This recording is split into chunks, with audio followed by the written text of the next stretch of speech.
How's it going? Ashley, what's going on? Good. How are you? Good.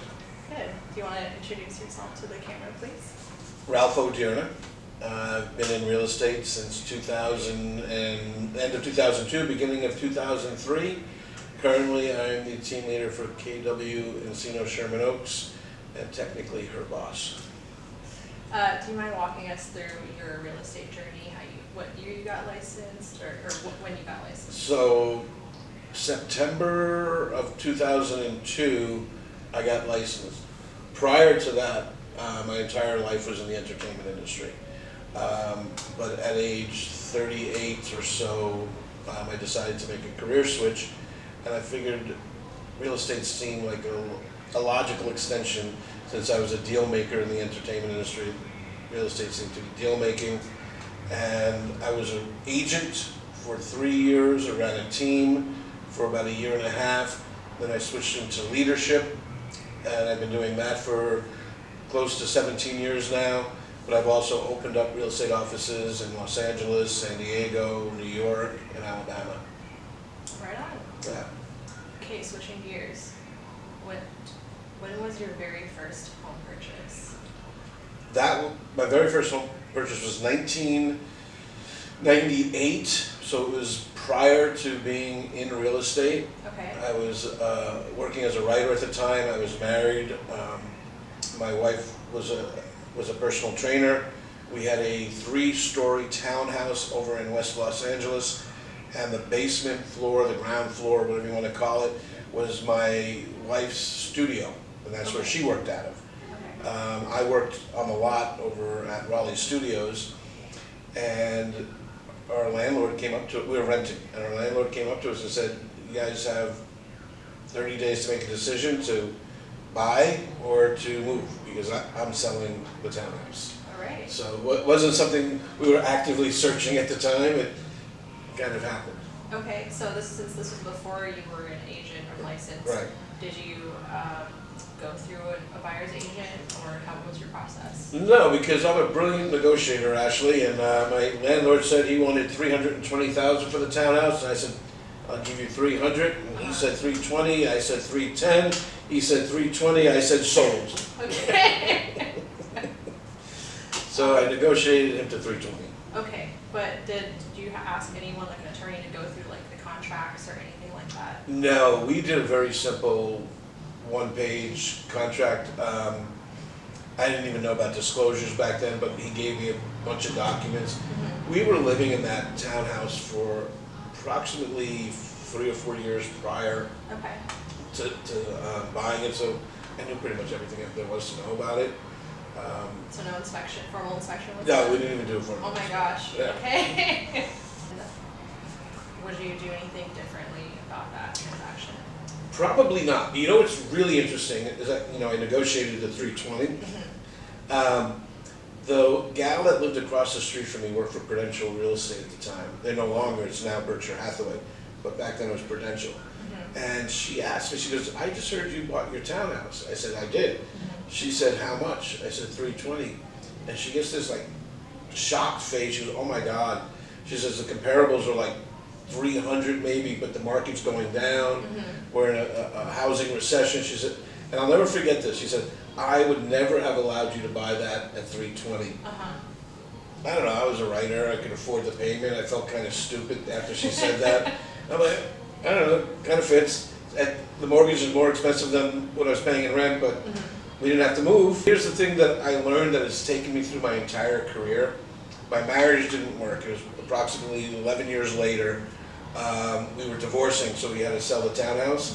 The townhouse she told me I overpaid for, we sold for $989,000. Nice. So she would have cost me some 600 grand had I listened to her. And that's what I preach. Home ownership isn't something you're doing for 6 weeks. And it really hit me hard on my own sale that, oh my God, this was brilliant. I didn't even know it. I mean, I'm taking credit for the brilliance, but I really didn't know. I had nowhere else to go, and I wanted to live there. But literally 12 years later, $600,000 in profit. There's no way I could have saved $50,000 a year to accumulate that much money. I just didn't earn that type of money. So, So were you licensed when you sold your home? yes, Okay, but I didn't sell my own home. I had a very amicable relationship with my ex-wife, and I didn't want her to think that I was just trying to do a quick sale. Mhm. So I went to, at the time, the number one team in my office, and I asked them to sell it, and I paid full commission Okay. and all of that. I just wanted my ex to feel comfortable that everything was on board, sure. and that I wasn't, trying to sell it cheap because I was getting a commission and all that stuff. Gotcha. Okay. And then, do you currently own your home right now? No, so I'm older than you. So when we got divorced, I was turning 50, and I wasn't sure if I wanted to tie myself into Los Angeles for 20 years or a Mhm. mortgage, but I do own 2 investment properties. I've been renting since my divorce, which was 15, oh gosh, more than that now, 13 years ago in Beverly Hills. Okay. But I own 2 investment properties, both in Florida. Okay. What was your process like for those investment properties? For I'm buying? probably the worst person you can interview because my stories are bizarre. The first one is I had a very good friend in Florida, Boca Raton, Florida. Okay. And I went down there to visit. It was during COVID and Florida was open, Mm-hmm. so I decided to go down to Florida. And she lived in a very small 1-bedroom apartment, and she told me what her rent was. I'm like, oh my God. I said, that's expensive for a 1-bedroom. I said, I can get a 2-bedroom condo and the rent will be the same or cheaper. Mm-hmm. And I said to her, I said, if I buy a condo here, will you move into it? And she's like, what are you talking about? I said, it's like a retirement condo. I said, I have no desire to live in there until I retire, but I said, just pay what rent you're paying now, or I'll make sure that the rent, taxes and insurance and all that is equal or very close to what you're paying. You can stay as long as you want. Mm-hmm. I said, if I decide that I want to move into it or sell it, I'll give you 1 year notice, Okay. and you can either pay fair market value, or you can take that 1 year to find someplace else to move. And she's like, oh my God, great. So she's been in there since 2001, I guess. Awesome. I'm not ready to move there. She's loving it. I don't raise the rent, She pays on time.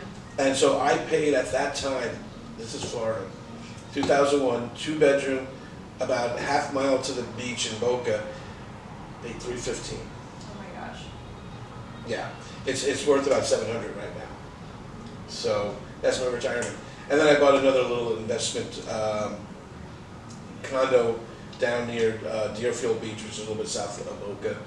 I bought that sight unseen only because the numbers made sense. Okay. I have no intention of moving into it. It cash flows about $400 a month right now. And same thing when I retire, just get rid of all. Gotcha. Anything you would change about those transactions? No, actually I wouldn't. I mean, I fell into my townhouse. The landlord was going to move. Mm-hmm. I fell into my very first investment in Florida because a friend of mine, I thought she was paying a ridiculous amount of rent for a 1-bedroom, even though it had a pool, a gym, it had all the amenities. Mm-hmm. I'm like, that's expensive for Florida. And so I just decided to call up a real estate agent and said, hey, show me around, and showed me 2 bedrooms sort of close to the beach, under $400,000. And she says, okay, we could spend a year looking at all of them. Wow. That's how many they had. Because I was thinking of LA prices. Right, yeah. I thought maybe there'd be 2. Mm-hmm. No, but it's a nice building. It's a little bit older, but it has a pool and it has a little rec room, and it's literally a half mile to the beach. Amazing. So I fell into it. Okay, you fell into it. Ralph, do you have any advice for first-time home buyers? Yes, and I'm not just saying this because I'm in the industry. If you find a house, you can afford the payment, buy it, and buy it today. A couple of things. People are always worried, am I buying at the top of the market? Mm-hmm. There's no such thing as top of the market. As I learned with my own townhouse and at my event, there's top of the moment. I definitely bought my townhouse at the top of the moment, Mm-hmm. but literally 12 years later, I made a $600,000 profit on it. Mm-hmm. There are other things that come into play. One is you can leverage that first-time home buying experience. I have heard people say, I may lose my job. Mm-hmm. Well, if you lose your job, you still have to pay rent, right? Yes. But if you lose your job and you're worried about the interim, You can rent a room out in your house, you can rent a bedroom out, you can rent a whole house out. You can even build it now, you can build an ADU, you can actually build 2 ADUs on every property in Los Angeles, which can offset your mortgage, make it less than rent. I know a young man, he's 27, he lives in Brentwood. It's a small house in Brentwood, definitely stretched his budget, but he turned the garage into an ADU. He moved himself into the ADU, he's only 27, rents out the main house, which is paying his entire mortgage and $500 extra towards him. And then when he gets more established in his career and he's making more money, he'll just move the people out of the house and they'll move into the main house, or he'll just keep it as a rental property and buy something else. The advantages of long-term wealth, nothing beats home ownership. Not stocks, not bonds. Yes, don't, I was thinking of the old Blue Oyster Cult song, Don't Fear the Reaper. Don't be afraid. Have the courage to go into it. Just make sure that you don't stretch yourself too thin, that the mortgage you're looking at is somewhere in the realm of rent you would be paying. And I know people say, well, I'm paying $2,500 in rent, but I really could pay $3,500, but you're not. So you don't want to stretch yourself because you do have lifestyles. You do go out to dinner, you have to buy clothes, gas in the car, and insurance. Just be comfortable with the payment. It's your first home. Most people in life will have 2 to 3 homes. Okay. And most people in California move after 7.5 to 8 years. So your first home, you're only going to be in there maybe 10 years max, or maybe forever, but you're going to make a lot of money. Right on. Okay. Any parting words you would like to share to the world? Sure. On 2 fronts. If you're thinking about getting into real estate as a career, real estate is very simple. It's just not easy. It's a lot of hard work, but it's really fulfilling. And you could lead a life that you may not have been able to imagine. Real estate can build wealth for you as a real chore, especially when it comes to investing. As a purchaser or as a person that's thinking about real estate, it's the foundation of this country. Every billionaire, every multimillionaire has a real estate portfolio. We own the dirt. My grandmother, God rest her soul, had a saying, God isn't making any more dirt. So whoever owns it, owns it. Right. And I just think it's a great time to be an investor or a homeowner.